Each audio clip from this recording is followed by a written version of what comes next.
ত্রয়োদশ জাতীয় সংসদ নির্বাচনের পর নতুন সরকার রাষ্ট্র ক্ষমতায় আসার আগেই রোববার পদত্যাগপত্র জমা দিয়েছেন পুলিশ মহাপরিদর্শক বাহারুল আলম। নির্বাচনের পরই দেশের পুলিশ প্রশাসনের শীর্ষ পদ নিয়ে এমন গুঞ্জন ছড়িয়ে পড়লে শুরু হয় নানা জল্পনা কল্পনা।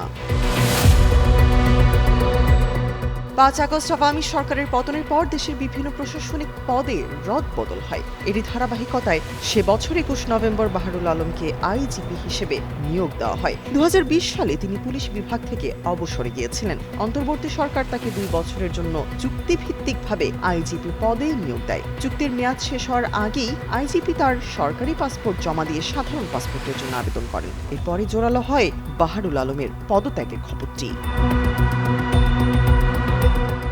এরই মধ্যে আইজিপি বাহারুল আলমের পদত্যাগ নিয়ে ছড়িয়ে পড়া সংবাদের পর মুখ খুলেছে পুলিশ সদর দপ্তর। আইজিপি বাহারুল আলমের পদত্যাগ সংক্রান্ত সংবাদটি সঠিক নয়। হোয়াইট প্লাস প্রো সেনসিটিভ স্কয়ারে মাঠের বাইরেও তো আমরা এভাবে দেশপ্রেম দেখাতে পারি।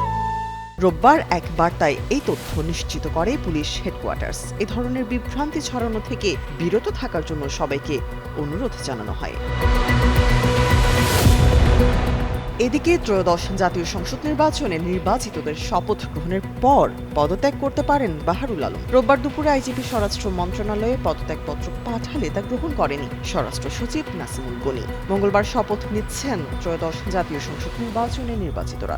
মন্ত্রণালয় থেকে বলা হয়, নির্বাচিত এমপিদের শপথ গ্রহণ পর্যন্ত স্বপদে বহাল থাকতে। স্বরাষ্ট্র মন্ত্রণালয় সূত্র এই তথ্য নিশ্চিত করেছে। তবে এ বিষয়ে জানতে আইজিপির সরকারি নম্বরে একাধিকবার ফোন দেওয়া হলেও তিনি সেটি রিসিভ করেননি। তামান্না তাবাসসুম শ্রেয়া, যুগান্তর নিউজ।